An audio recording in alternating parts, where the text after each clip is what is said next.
નમસ્કાર દર્શક મિત્રો, આપ નિહાળ રહ્યા છો સાઈ ગ્રુપ મીડિયા હાઉસ દ્વારા સંચાલિત નવસારી લાઈવ અને ઝટપટ ન્યૂઝ।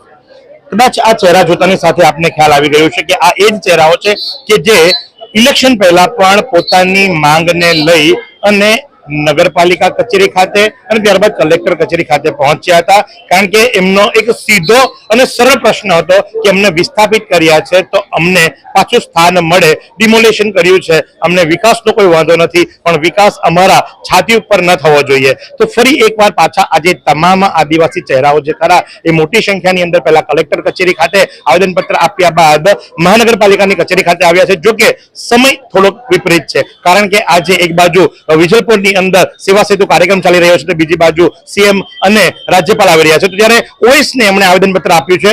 શું જણાવશો, શા માટે પાછું આજે તમારે ભેગું થવું પડ્યું છે? તમારું નામ શું છે? મારું નૈનાબેન નગીનભાઈ રાઠોડ, હું શ્રી સહયોગ સોસાયટીમાં રહું છું। આજે 70 થી 80 વર્ષથી અમારા પરદાદા દાદીઓ હતા ત્યારથી અમે રહીએ છીએ।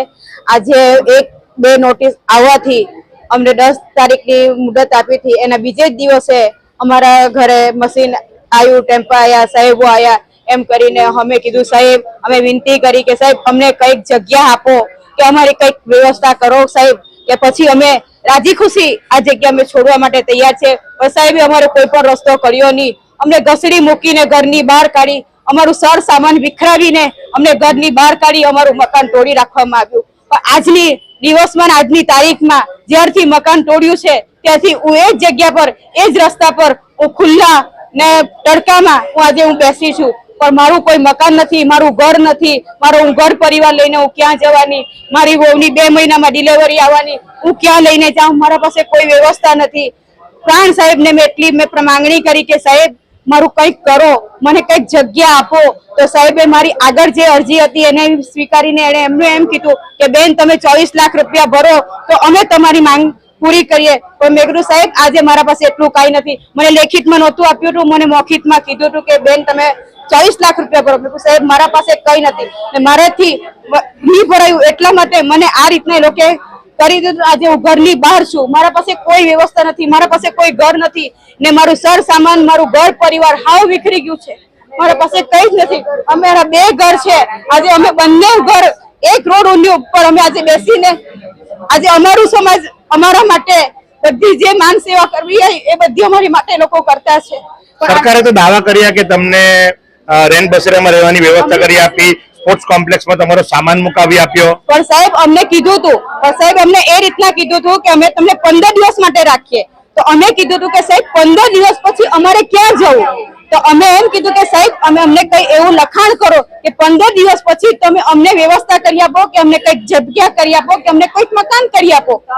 તો કે સાહેબે અમને એવું કીધું કે બેન એનું લખાણ અમારામાં કોઈક આવે નહીં। તો અમે એમ કીધું કે અમે આજે 80 વર્ષથી અમે અહીંયા રહીએ છીએ, તમે સેન્ટરમાં કેવી રીતે જવાના?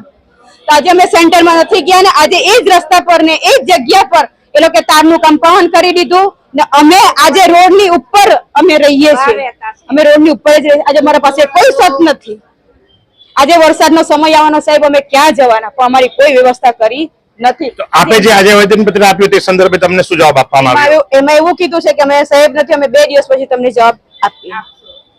તો જે પ્રમાણે આપ નિહાળો છો એ પ્રમાણે કે સમાજ આજે મોટી સંખ્યાની અંદર ઉપસ્થિત થયો છે, કારણ કે જે જજીસ કોલોની છે એની પાછળના જે 2 ઘરો હતા એ ઘરની અંદર એક મામાદેવનું મંદિર પણ હતું, એ પ્રાંતની અને પોલીસની વ્યવસ્થાપનની વચ્ચે ડિમોલિશ કરવામાં આવ્યું અને જેને સંદર્ભે લઈ અને આજે આ 2 પરિવાર જે ખરા પોતાની આપવીતી લઈ અને રજૂઆત કરવા માટે આવ્યા હતા। પણ મેં પહેલા જ કહ્યું એ મુજબ કે આજના દિવસે એક બાજુ સેવા સેતુ કાર્યક્રમ ચાલે છે, બીજી બાજુ રાજ્યપાલ અને સીએમ આવી રહ્યા છે, તંત્ર જે ખરું બંદોબસ્તમાં લાગ્યું છે, માત્ર ઓએસની અરજી આપવી પડી છે અને હવે સુનાવણી 2 દિવસ પછી થશે એવું જણાવવામાં આવ્યું છે। તો આજ પ્રમાણે પડે પડની અપડેટ આપતા રહીશું। નિહાળ નવસારી લાઈવ અને Jhatpat news, camera person Sahil Rajput સાથે ઉમેશ ભટ્ટ।